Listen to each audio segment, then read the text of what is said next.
အခုဆက်လက်ပြီးကျွန်တော်အနေနဲ့ဒီ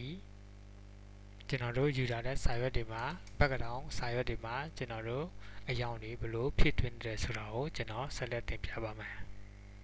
ကျွန်တော်တို့ဒီဖြူအောင်စာရွက်မှာပေါ့နော်ကျွန်တော်တို့အရောင် color တွေဖြည့်သွင်းခြင်းနဲ့ဆိုရင်ကျွန်တော်တို့ဒီနဲ့ဒီမှာဒီဘောက်လေးကနေပြီးတော့ပေါ့နော်ဒီဘောက်ကနေပြီးကျွန်တော်ဘယ်အရောင်ဖြည့်သွင်းမလဲဆိုတော့ဒီ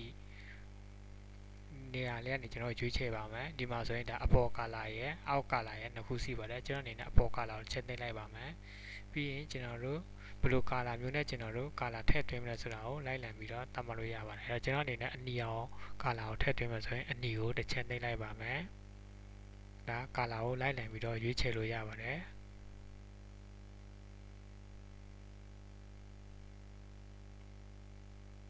ဟုတ်ပြီအဲ့လိုမျိုးကျွန်တော်အနေနဲ့ color ကိုရွေးချယ်ပြီးဆိုရင်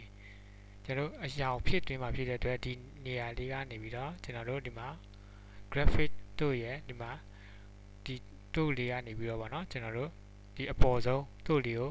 ကျွန်တော်တို့ရွေးချယ်လိုက်ပါမယ်ပြီးရင်ကျွန်တော်တို့ color ဖြည့်သွင်းမှာဆိုဘယ်လိုမျိုးပုံစံမျိုးနဲ့ကျွန်တော် color ဖြည့်သွင်းမှာလဲဆိုတာကိုလိုက်လံပြီးတော့သတ်မှတ်လို့ရပါတယ်အဲ့တော့ဒီမှာလည်းဒီလိုပါဘယ်လို color မျိုးနဲ့ပေးဝင်ရောက်ချင်တယ်ဆိုတာကိုသတ်မှတ်လို့ရပါတယ်ဟုတ်ပြီကျွန်တော်အနေနဲ့ဒီဒုတိယ color style နဲ့ပေးဝင်ရောက်ပြီးတော့ဒီမှာဆိုလည်းဒီဘက် style နဲ့ပေးဝင်ရောက်ချင်မှာဖြစ်တဲ့ပေးဝင်ရောက်စေချင်တာဖြစ်တဲ့အတွက်ဒီလိုသတ်မှတ်လိုက်ပါမယ်ပြီးရင်ကျွန်တော်တို့ဘယ်ကနေမောင်းတစ်ဖိဆွဲဒီမှာလွတ်လိုက်ပါမယ်ဒါဆိုရင်ဒီ background color မှာ background မှာကျွန်တော်တို့ color ဝင်ရောက်လာတာကိုတွေ့ရမှာဖြစ်ပါတယ်ဒီဝင်ရောက်လာတဲ့ color ကိုကျွန်တော်မကြိုက်ဘူးဆိုရင် keyboard တွေက control z ကိုနှိပ်ပြီးတော့ပြန်ဖြတ်လို့ရပါတယ်ဒီအပေါ်ကနေပြီးတော့မောင်းတစ်ဖိဆွဲပြီးတော့ဒီမှာလွတ်လည်းရပါတယ်ဒါဆိုရင်ဒီပုံစံမျိုး color ဝင်လာတာကိုတွေ့ရမှာဖြစ်ပါတယ်အဲ့ဒါလေးလာလို့နေလည်းကိုယ်စိတ်ကြိုက် color တစ်ခုကိုဖြည့်သွင်းလို့လည်းရပါတယ်အဲ့ဒီ best style နဲ့ကျွန်တော်တို့ color တစ်ခုဖြည့်သွင်းခြင်းနဲ့ဆိုတော့ဖြည့်သွင်းလို့ရပါတယ်ဒီကောင်ကိုတစ်ချက်နှိပ်လိုက်ပါပြီးရင်မောင်းနဲ့ဖိပြီးတော့ဆွဲကြည့်လိုက်ပါဒါဆိုရင်သူဝင်ရောက်လာတဲ့ color က style တစ်တစ်မျိုးနဲ့ဝင်ရောက်လာတာကိုတွေ့ရမှာဖြစ်ပါတယ်ကျေပုံစံလေးနဲ့ဝင်ရောက်နေတာကိုတွေ့ရမှာဖြစ်ပါတယ်အဲ့တော့ဒီပုံစံလေးနဲ့ဝင်ရောက်ခြင်းနဲ့ဆိုတော့ဒီ color style ကိုရွေးလိုက်ပါပြီးမောင်းနဲ့ဖိပြီးဆွဲကြည့်လိုက်ပါဒါဆိုရင်ဒီပုံစံမျိုးနဲ့ color တွေ background မှာဝင်ရောက်နေတာကိုတွေ့ရမှာဖြစ်ပါတယ်မကြရင် control z ကိုပြန်နှိပ်ပါမယ်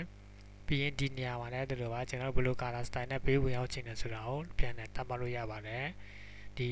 ပုံစံနဲ့ဝင်ရောက်ခြင်းနဲ့ဆိုရင်ဒါကိုကျွန်တော်တို့ရွေးချယ်လိုက်ပါမယ်ပြီးရင် mouse နဲ့ဖိပြီးတော့ဆွဲလိုက်ပါမယ်ဒါဆိုရင်သူ background မှာဝင်ရောက်လာတဲ့ color ပုံစံကိုမြင်တွေ့ရမှာဖြစ်ပါတယ်အဲ့တော့ color ကိုပြန်နဲ့ပြောင်းလဲခြင်းနဲ့ဆိုရင်ကျွန်တော်တို့တစ်ချက်နှိပ်လိုက်ပါမယ်ပြီးရင်အဝါရောင်ထည့်မယ်ဆိုရင်အဝါရောင်ကိုရွေးချယ်လိုက်ပါမယ်အပြောင်ထည့်မယ်ဆိုရင်အပြောင်ကိုရွေးချယ်ပြီးတော့ okay ကိုနှိပ်လိုက်ပါမယ်